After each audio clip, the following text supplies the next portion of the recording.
Several 100 million years ago, great continental rifts and powerful volcanic eruptions helped to create the Atlantic Ocean. Journey across 10,000 miles of this vast sea on an odyssey of discovery, revealing for the first time some of the mysterious life inhabiting its depths.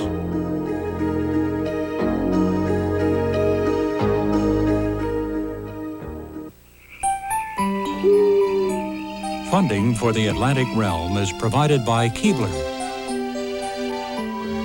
helping to make your television enjoyment uncommonly good.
In the yawning void of the deep Atlantic, caught in the darkness between heaven and earth, there exist creatures stranger than any that might swim into our wildest dreams.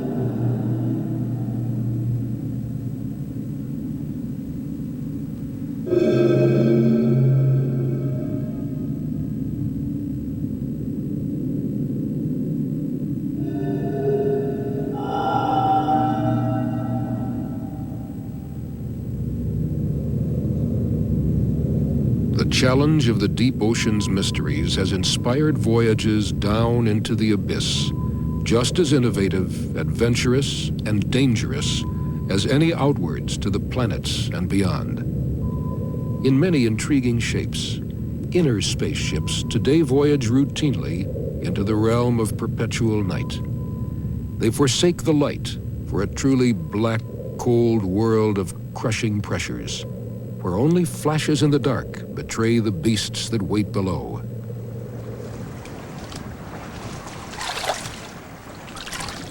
"170 years ago, the idea of life in that alien world was unthinkable. Yet outcasts from inner space have always been thrown at our feet. Pop-eyed messengers churned from the depths, hatchetfish goggle blindly at holiday makers who may not give them a second glance. But this dark treasure of the deep daily becomes filet d'espada on the menus in Madeira, though it's unlikely that the scabbard fish's eyes and teeth, the mark of the abyssal hunter, would be welcome on the plate.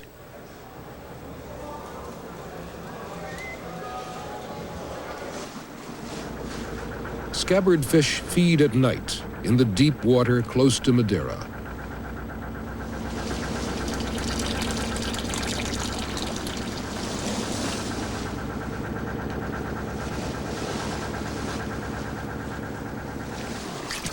Hauled from darkness into our dawn, they are already dead from the reduced pressure and the unaccustomed warmth of the water. Just how these floppy-bodied fish hunt is a mystery. It could be that their sharp-toothed jaws are set like a bear trap in the dark, or perhaps the large eyes see luminous prey. The squid used as bait glows on the hooks of the long lines, and the scabbard fish pounces for the last time. Biologists and oceanographers have continued to comb the Atlantic's abyss ever since the pioneering voyage of HMS Challenger in 1872, confirmed that life can exist there. Exploring in the wake of Challenger's revelations, this expedition from Britain's Institute of Oceanographic Sciences has trawled a mixed bag of animals from 3,000 feet off Madeira. But none of the shovel-nosed rat-tails, or the large-eyed rabbitfish, the anglers, or the red deep-sea shrimp has survived the temperature change of over 70 degrees Fahrenheit, or the decrease in pressure of 90 atmospheres. This collecting technique is much the same as it was 100 years ago, and the excitement of unraveling the crush of creatures in the tail end of the trawl is just as it was for the Challenger scientists. They trawled the same waters and were the first to see what the popular press was to call the denizens of the deep.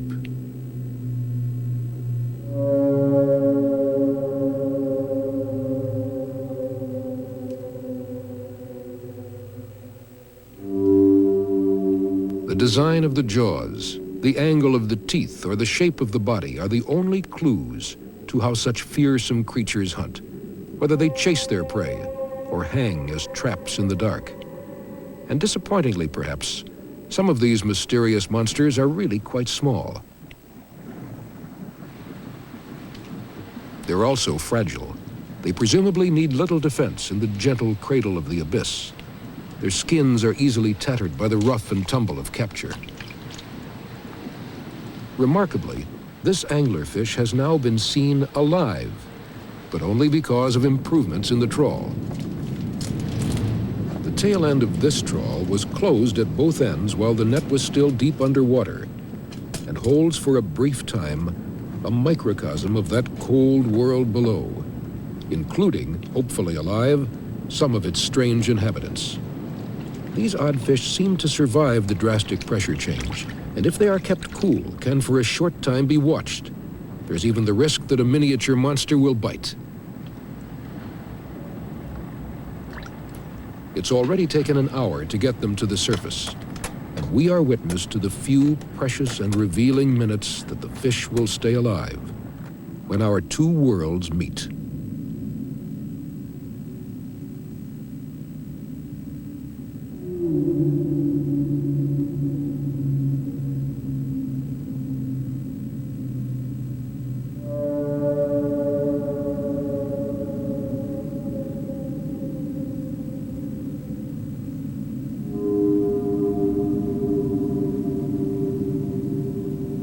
An anglerfish moves perhaps exactly as it does 3,000 feet below the ship.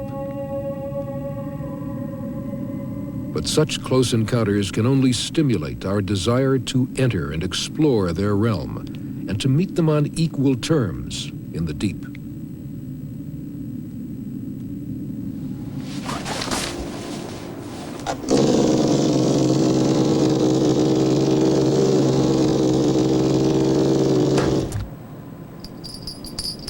What Gemini, Mercury, and Apollo were to our journeys into outer space, this deep rover and other ingenious submersibles are to ocean exploration. This inner space capsule can free dive to 3,000 feet. Its thick acrylic globe tough enough to withstand a crushing pressure of several tons per square inch.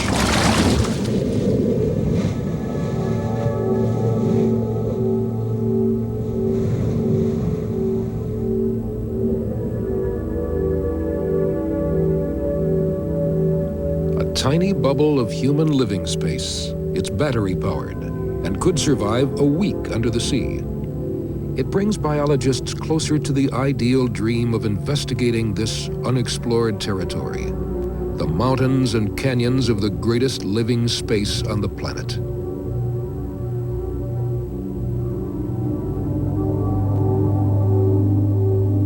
Deep Rover will take a baited trap down to 2,000 feet and leave it there for a day and a night.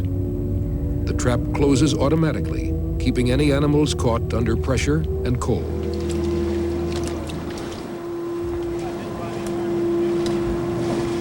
Whatever creatures have taken the bait arrive this way, in their own comfortable private pond.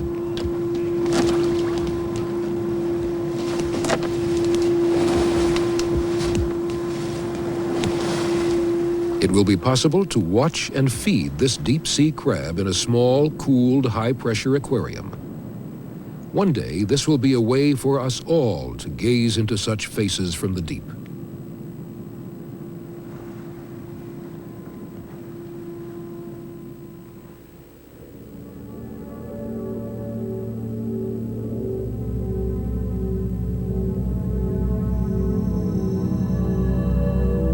More and more, we are becoming creatures of the Atlantic. Technology is extending our bodies as it did to launch us into the air and into space. Like snails, we still need to carry our house with us, though tightly sealed. One day, perhaps a water-breathing aquanaut might swim here without the cumbersome machinery of a submersible. Till then, an intriguing variety of submarines must sustain us in the depths. This voyage is heading for the utter darkness down beyond this reef's edge, a journey back in time.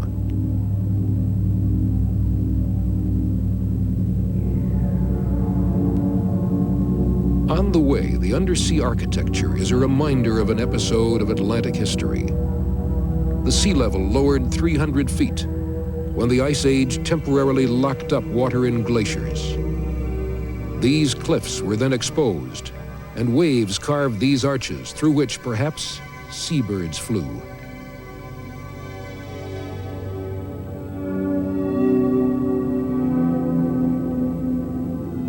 Hammerhead sharks patrolling overhead seem to seal off immediate retreat.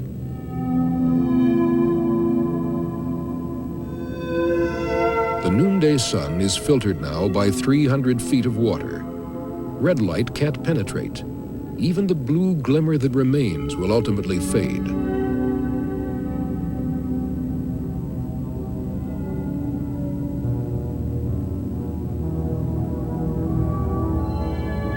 This deeper face of the reef is not nourished directly by sunlight, but only by leftover scraps from the exuberant growth of algae and corals in the warmth and light near the surface. Currents and tides wash off the reef a blizzard of fragments, which falls as an appropriately named marine snow. It's a nourishing shower. The snowdrifts on these ledges are food. Throughout the Atlantic, invisible mouths below await the remains of the dead, falling from an unseen heaven.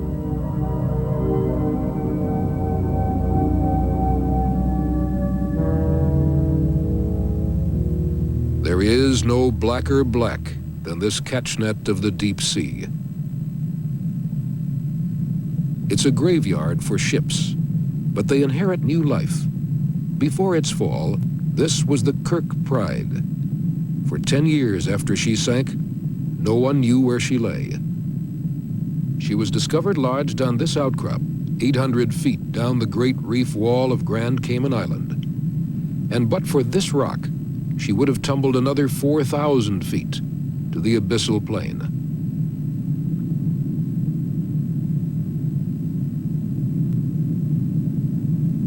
Caught by the sea, broken on the reef, she slowly rusts under new colors.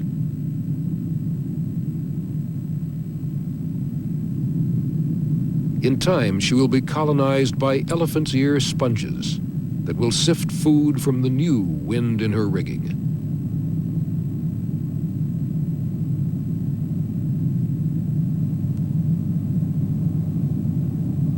The Kirk Pride shares these fair weather currents with companions in the darkness that must once have flourished spectacularly millions of years ago in many seas, even before the Atlantic was formed.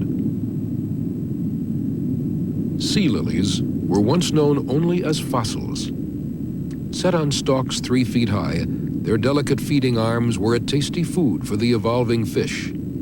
Yet a few of these crinoids have survived, but only in these hidden depths.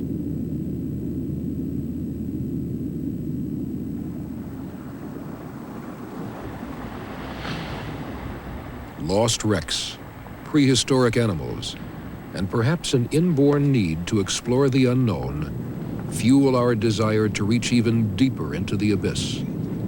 But to boldly go demands enterprise and technical skill.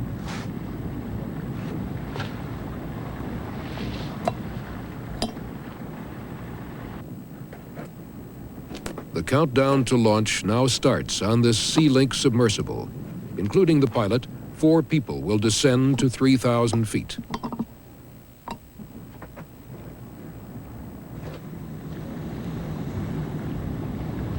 It's a human fishbowl. From it, we will view them, from inside, looking out. There's a pilot and observer in front, with all-round visibility, and 2 observers at the back with a more restricted view.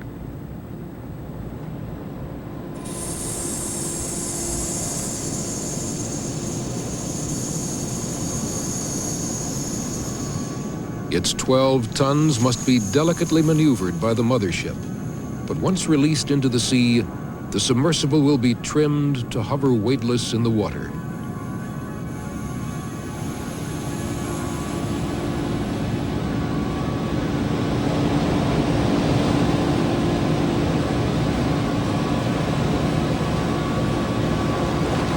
Jets of water speed the voyagers on their way.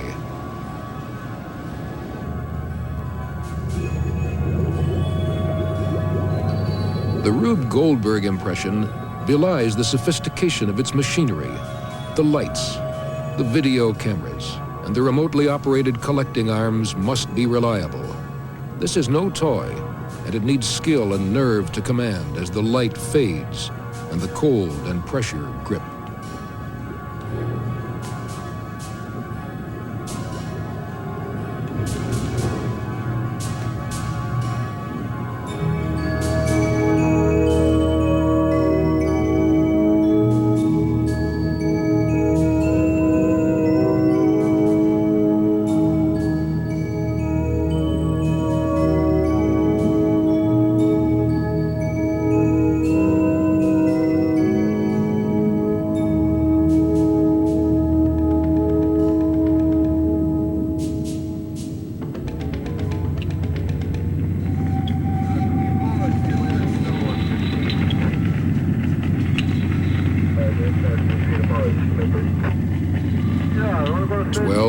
Feet. An inquisitive deep-water jackfish inspects the bright intruder.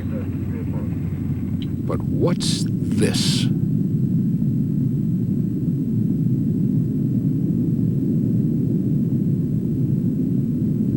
That could be its head because it's at the front. But as for the rest, is it jellyfish, comb jelly, or snail?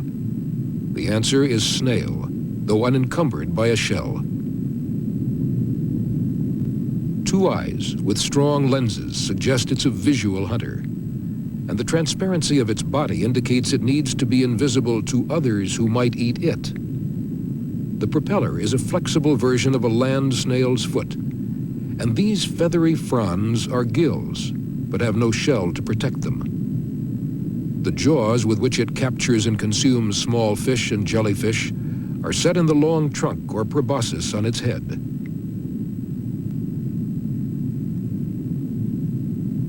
And there's a variety of these, to our eyes perhaps comical, slugs and snails.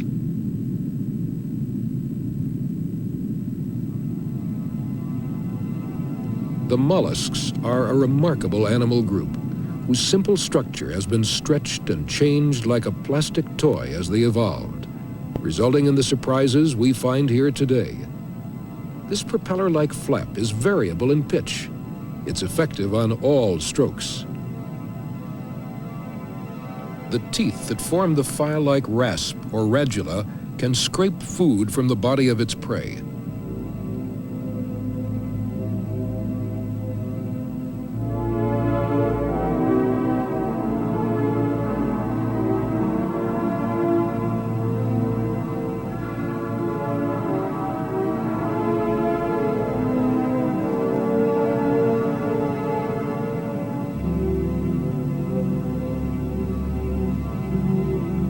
Again, the gills hang outside the small shell that, like a keel, balances the creature's progress.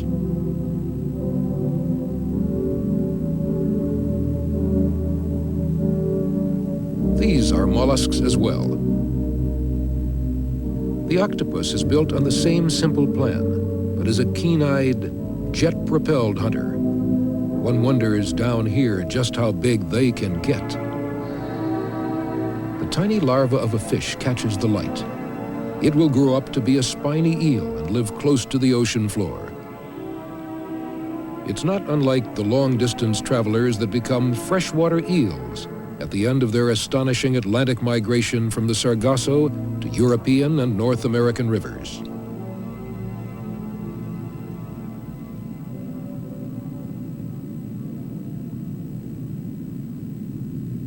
The sub's illumination turns this bristleworm into a Christmas tree of lights. The reflections of its bright eyes are a giveaway. Safety lies in total darkness.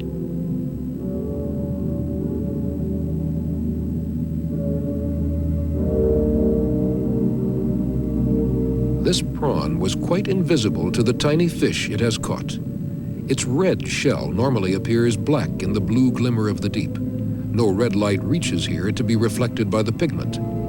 The artificial lights of the submarine again create for us a false picture of the deep, perhaps even altering the behavior of the animals as well.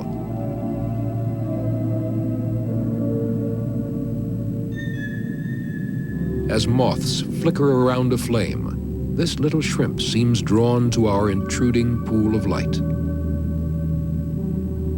The flat bodies of these crustacea seem like the flying insects of the sea, but only for a fleeting moment. It's the comb jellies that appear the steady stars of this light dance. The tiny combs of hairs row these animal galleons as they hunt, usually in the darkness. Outside our window, they are rainbow vessels dressed in our reflected light.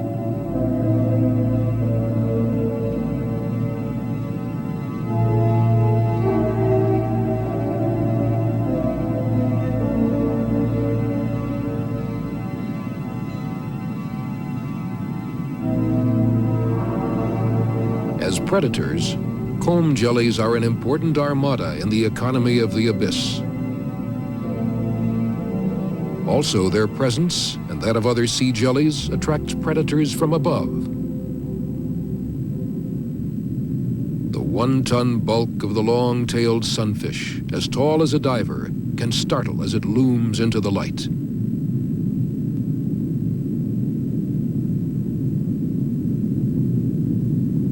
It has no internal swim bladder of air, so it can tolerate pressure changes.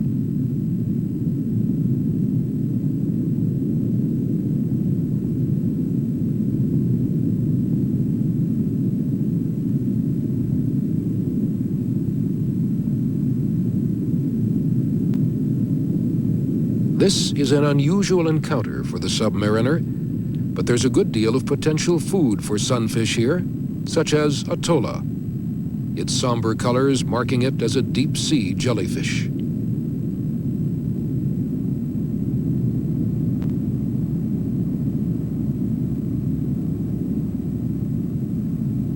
When these flimsy creatures, buoyant by virtue of their jelly, are trawled from these depths, they usually disintegrate or are squashed out of all recognition. The long chains of deep ocean siphonophores are so fragile that they can only be watched here.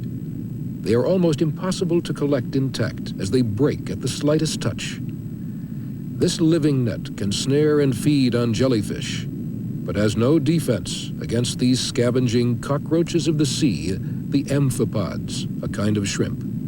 For them, this 50-foot-long colony with its collection of floats and fishing lines is a lucky free lunch.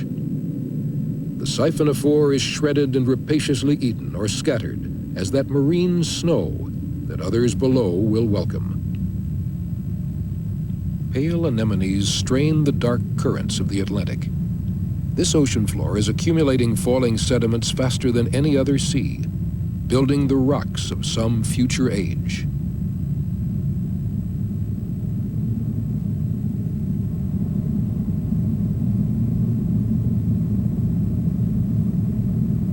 There are sea cucumbers in many seas. They are kin to starfish and sea urchins. Picking up food on the tentacles and scraping it off into the single mouth is not unusual either. But this one, a creature of the dark abyss, has till now kept this secret to itself.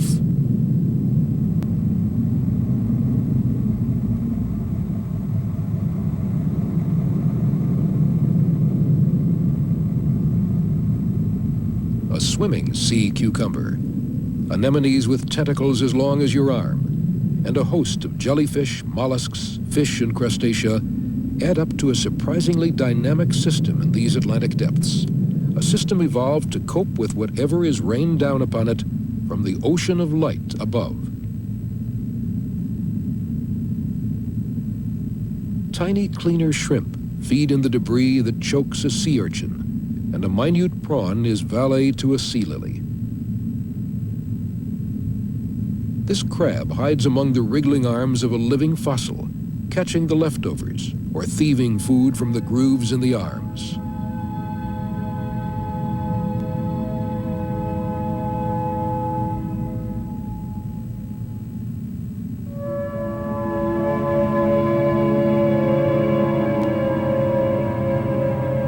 Here is limestone come alive, as though the fossils that sit in museum cases animate before our eyes. Sea lilies and feather stars, their beauty unseen in the perpetual night, but their descendants still effective after their first appearance 500 million years ago. They are the deposed kings of the ocean, overruled and exiled by the evolution of fish that destroyed the great mass of their ancestors.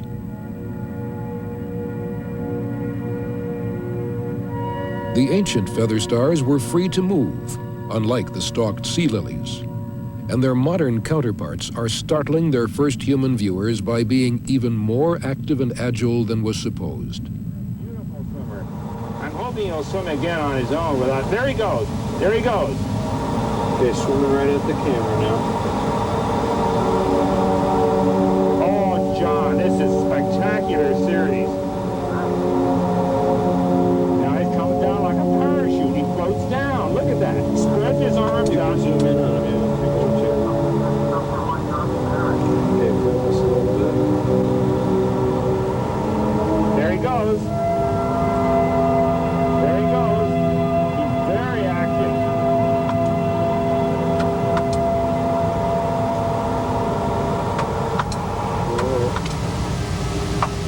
There he goes. He's gonna do it. He's gonna do it. Oh, we've got him doing it, Gordon. He's swimming in the water column. Lift up the camera just a little bit. The excitement of this exploration is comparable with a landing on the moon, but with added living surprises. A flamboyant worm momentarily takes center stage. There he goes. There he goes. At 3,000 feet, this moonscape is cratered by animals. One day they may be fossils in the rock this sediment will become. A deep-sea lobster must have fine, sharp claws. It needs speed and accuracy. There are only infrequent passers-by, and its long antennae must give early warning if it's to catch a meal. Some fish here also play the waiting game. There are no snacks between meals, and energy must be conserved for the moments of essential activity. Propped on 3 fins, the tripod fish is economically vigilant. Our ideas of what's conventional for fish to do must be revised. We're in deep water here. Anything goes if it aids survival.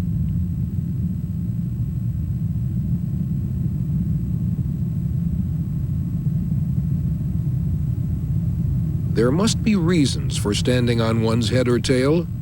The submarine has made it possible to watch, perhaps even to learn why such unusual behavior evolved.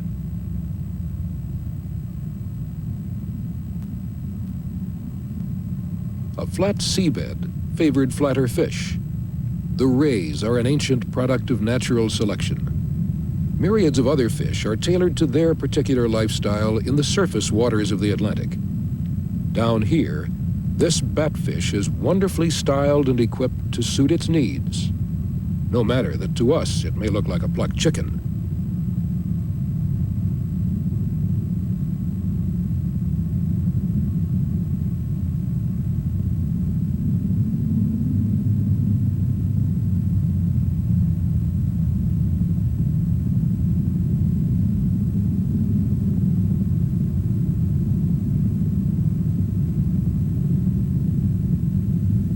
The ultimate fate of all that lives and dies at sea can be committal to this dark abyss. Perhaps burial in the sediment and the stone memorial of fossilization. More likely, though, the last rites will be administered by the hagfish.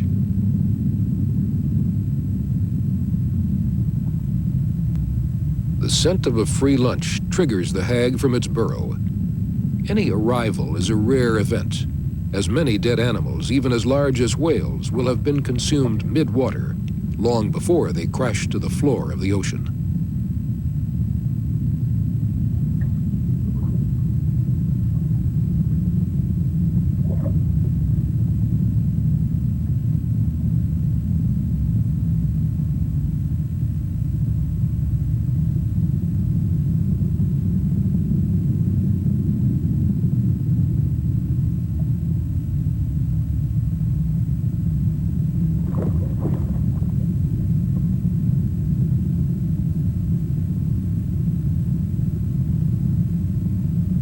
The hagfish is an ancient fish, without jaws. It was scavenging the seas long before the Atlantic was formed. Each fish exudes a defensive coat of slime that's thought to repel any other scavengers that may be attracted to this frenzied feast.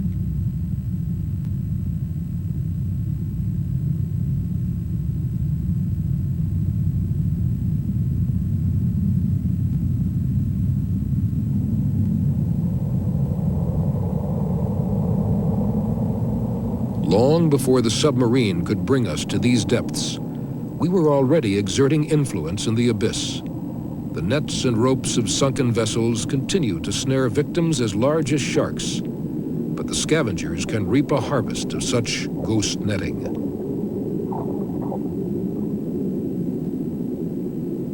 A sea louse as big as your shoe scurries to take advantage of this human tragedy that unwittingly benefits many of the seafloor animals.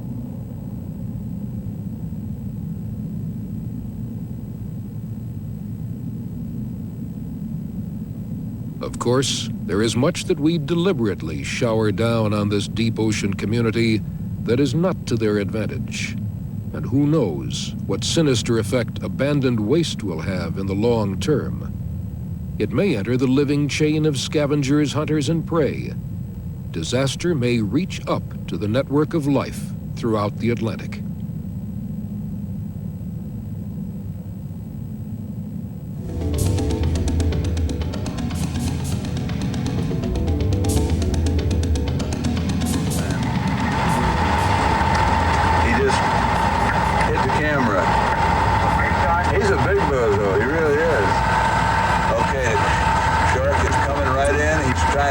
He's coughing up the crab.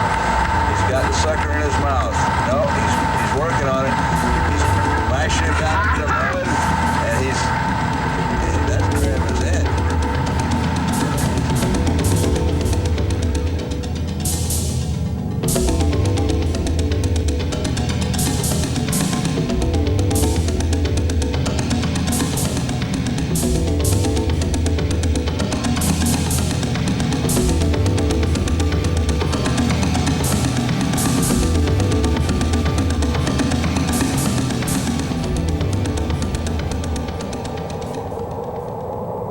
Uniformly dark, uniformly cold, and the flattest of ocean landscapes, the ocean floor between Europe and America is vast, but not uninterrupted.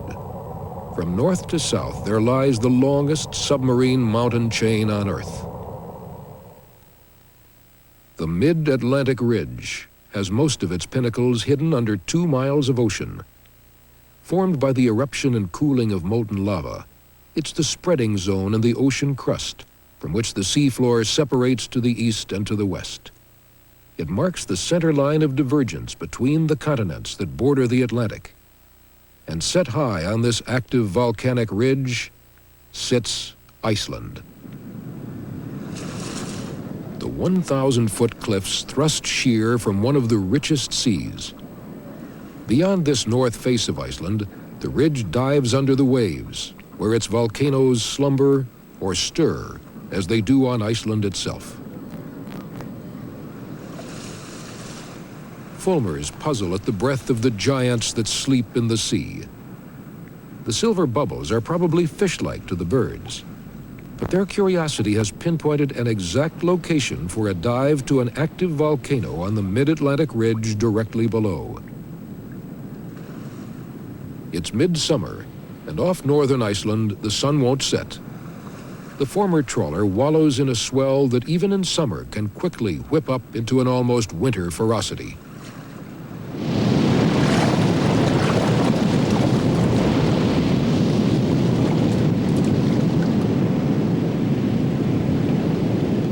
This unmanned submersible is called Cyclops. Its one eye is that of a video camera. Its mission? To trace the bubbles to their source. The immediate challenge as the wind freshens is to get Cyclops into the sea and away below the surface without damage.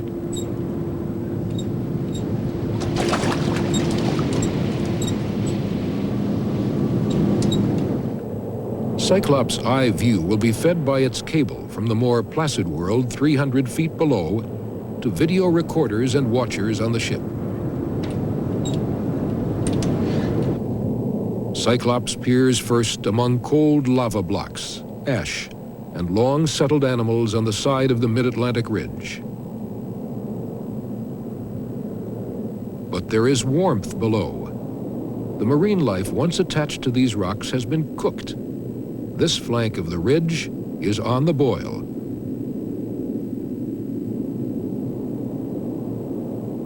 Beyond the crest of this flank, the central rift valley stretches away into the darkness.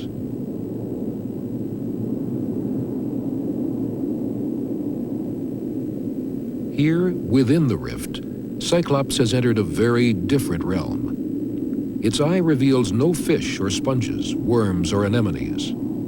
On the warm current, a blizzard of marine snow wafts around rocks, coated with a soft fuzz of bacteria. They are the organisms that were probably similar to the first colonists of the new and still shallow North Atlantic when the rift opened as the continents began to move apart. It may have looked like this. After days of searching, Cyclops is, at last, maneuvered into the throat of a sleeping volcano. Once, ash and lava spewed from this vent into the ocean, but for now, only superheated steam erupts. It's being forced up from the ocean-fed natural boiler in the earth and quenched by the weight of water in the sea above. Twice as hot as the water boiling in your kettle, this cycle of sulfurous seawater scours minerals from the ocean crust. The chemistry of this violet mix of water and gases can offer clues to the age, history, and state of the volcano below. In these water bottles that can be closed automatically, samples can be collected for analysis.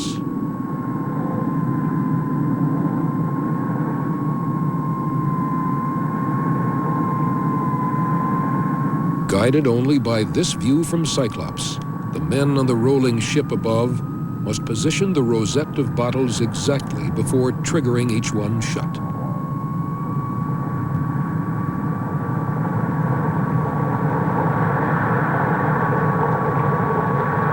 What's learned may help to reconstruct the story of the Atlantic's fiery birth and its continued expansion.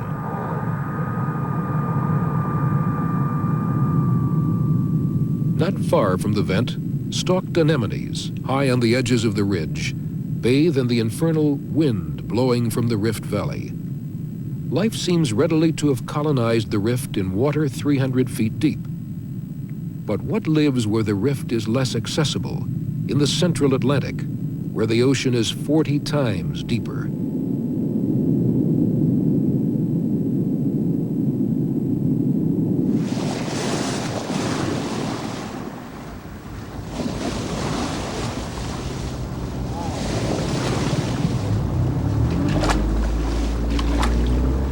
This is Alvin. Arguably, it's the most celebrated deep submergence research vehicle. Its role was crucial to the discovery of new forms of life on volcanic ridges deep in the Pacific. And it was Alvin that was used in the Atlantic to find the Titanic. Alvin is the Apollo of inner space exploration.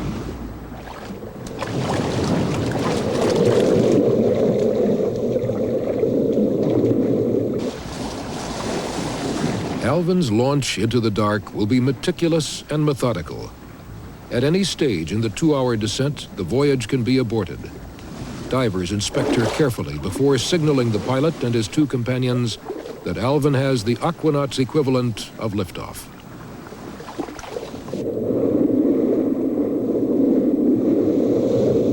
The pilot's porthole, recessed in front, overlooks the remotely controlled arms, the collecting baskets and bottles, cameras and lights.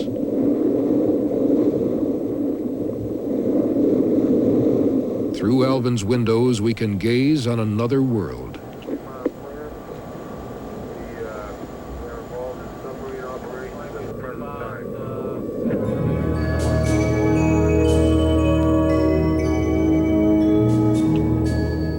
Of titanium alloy will be squeezed by the deep Atlantic's grip of 400 atmospheres, 2.5 tons on every square inch.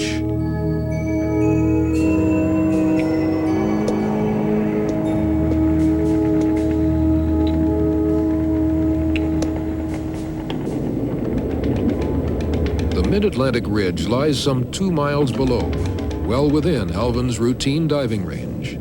But every voyage can be one of discovery, and the ridge runs for 10,000 dark miles of unknown country. Alvin A2, roger your depth, 2530 meters.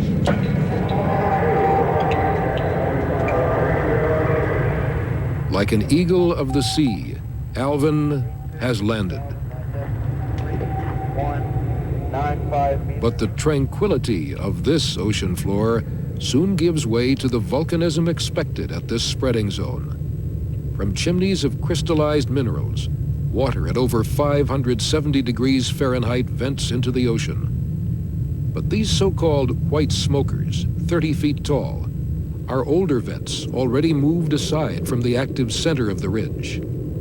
As Alvin advances into the spreading zone, black smokers come into view, spewing forth a sulfurous mix of mineral salts hot enough to melt lead. And here, the Atlantic yields a long-held secret, a living surprise, hidden till now. A vast army of shrimp clusters in unimaginable numbers to feast on bacteria nurtured by these black fountains.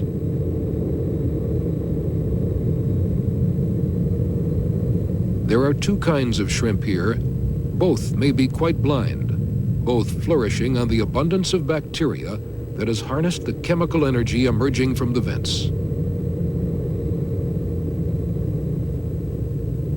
Remarkably, the shrimp are able to plunge from the near-freezing water of the ocean into the black cauldron of the smoker and then back into the cold. Somehow, they can withstand the shock.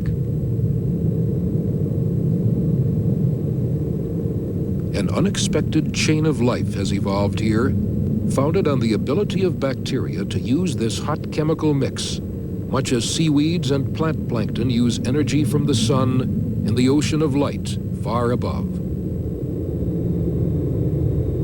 Here in the dark, photosynthesis is unknown, but the heat and the chemical energy of the planet is available.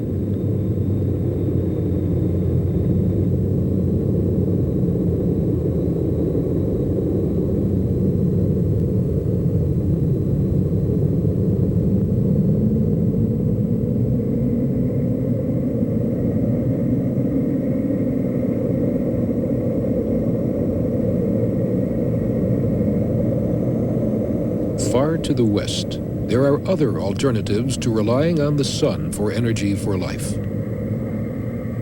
Close to Florida, Alvin at first passes over tracks in the sediment made by feeding snails.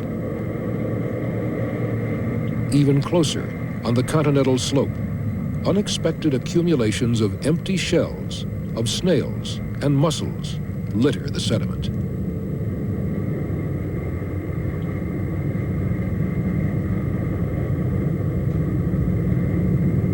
Where the ocean floor meets the edge of the continent, living mussels are set amidst white mats of bacteria. Here is something new. The bacteria and the mussels are thriving on a surprising source of nourishment, 9,000 feet down in this dark world. The answer to the riddle is extraordinary. Florida is a gigantic block of porous limestone, and here at its very base, cold water rich in sulfides seeps out. Mussels filter the water through their gills and over bacteria within their tissues. The bacteria absorb the chemical compounds in the water, grow, and multiply. And so, completing a remarkable partnership, the mussels consume the products of the bacteria they house.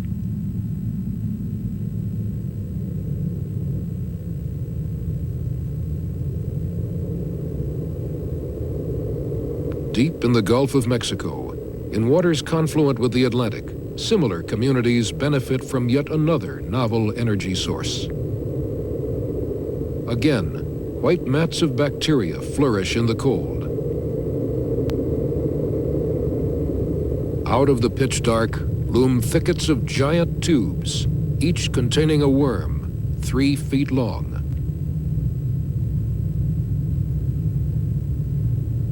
Similar tube worms were first collected from hot vents in the Pacific, and these cold water animals are now known to be using a similar method of feeding. Examination of those Pacific discoveries showed each worm to contain bacteria whose partnership is essential for processing the energy from sulfides into the living tissues of the worm. So here is another deep ocean island oasis. But with no hot vents or cold mineral springs, what is providing the primary energy for this chain of varied marine life? What substitute sun is shining here in the dark?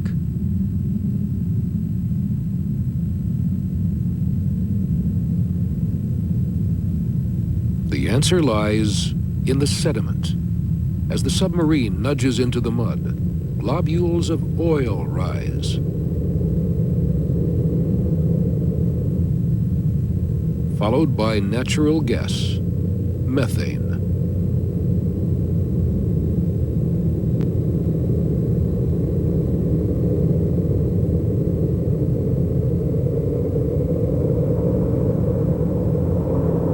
So fossil fuels, oil and methane, can be processed by bacteria, which in turn sustain many of the animals in this community, and through predator and prey and scavengers like the now familiar hagfish, beyond into the ocean. The hagfish not only scavenges the dead from above, but exploits this novel community, the animals that owe their lives in this darkness to a sun that shone when the Atlantic was born.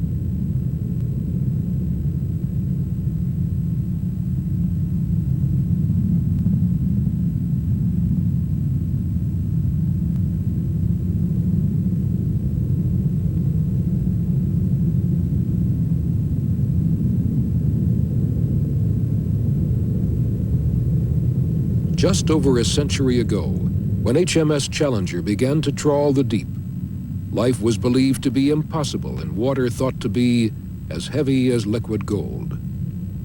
These recent discoveries of independently evolving living systems have revolutionized our views of the ocean. Request permission to surface, please. Roger, Paul, you're clear to surface. What's your depth? Surely there must be a myriad of surprises in store at this last frontier of our own planet. Alvin returns, as it must, to the ocean of light. Even this most advanced of submersibles can only carry us on brief excursions to the innermost reaches of the Atlantic. It has served admirably to protect our puny bodies from the perils of cold and pressure, to see, face to face, the creatures of the deep abyss.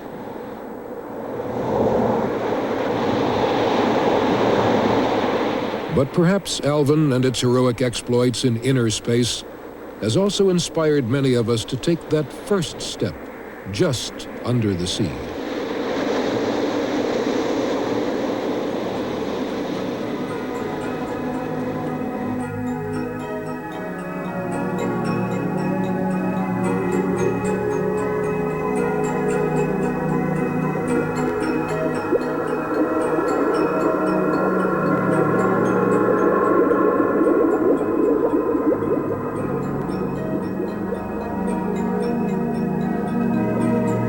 The day of the scuba naut has dawned.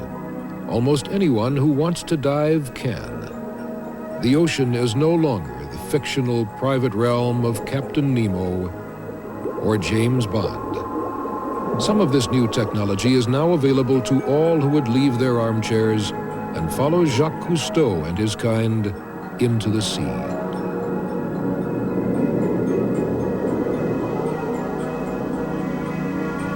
This is not a yellow cab to your favorite reef, though someone is no doubt working on the idea.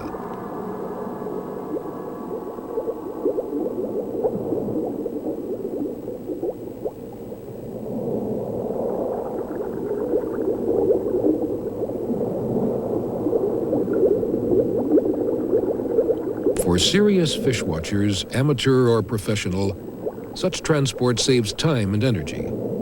And for extended periods of watching, what better than a dry and airy underwater house?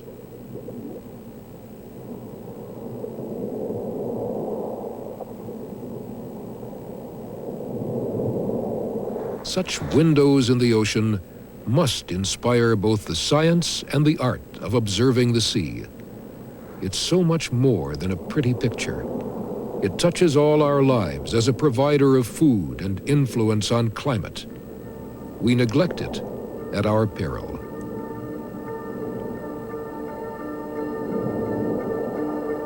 The giant leap of mankind into the deep ocean has been made, though it may in time prove to be only the first faltering steps across the threshold of the vastness that remains. That's for future generations to explore.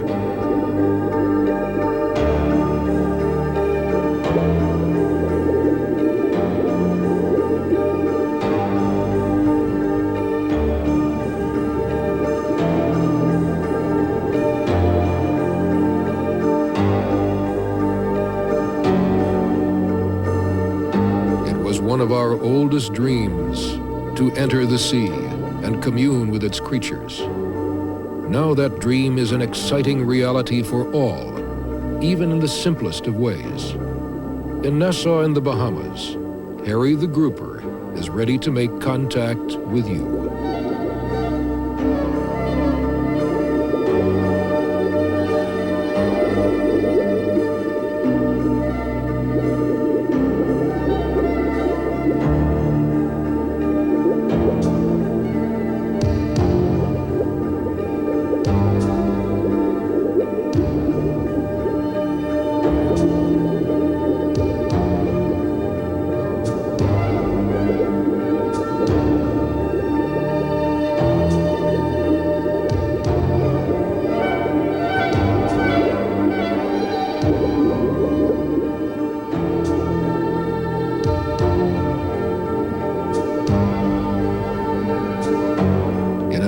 That is reaching for the stars, a momentary meeting with the relatively unknown other world so close to home can excite our wonder at the ocean and the riches it contains.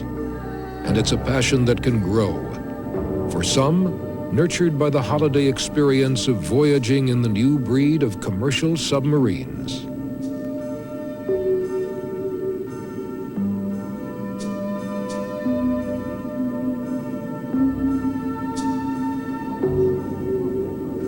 Today we are going down the reef. We're presently at 80 feet and cruising at a nice 2 knots. The temperature outside is nice 40 degrees. of the reef at last. Beyond that, the ocean plunges down to 3,000 feet. From your fish guides, you may be able to recognize grouper, boat Gregory, snapper. There was a time when a sail across the bay was sufficient to inspire our love of the ocean. Now, this new way of seeing can make us all travelers in inner space. And instead of looking beyond to the stars, we will perhaps be inspired by a new desire, and a necessary one, to cherish the ocean that we behold.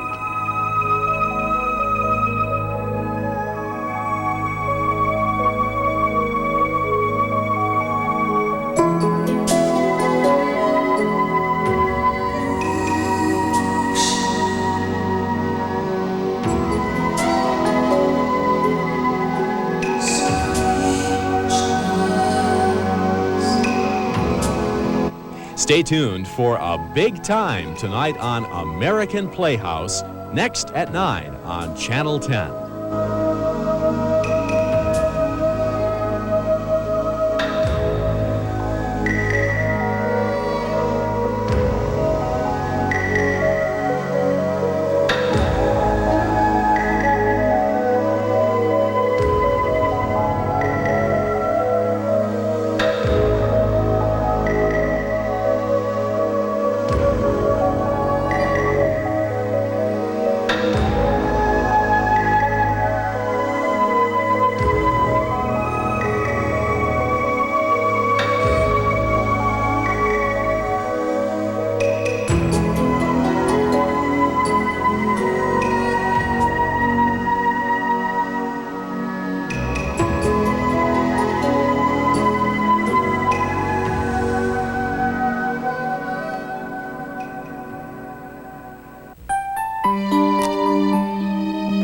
Keebler is proud to have made the preceding program possible.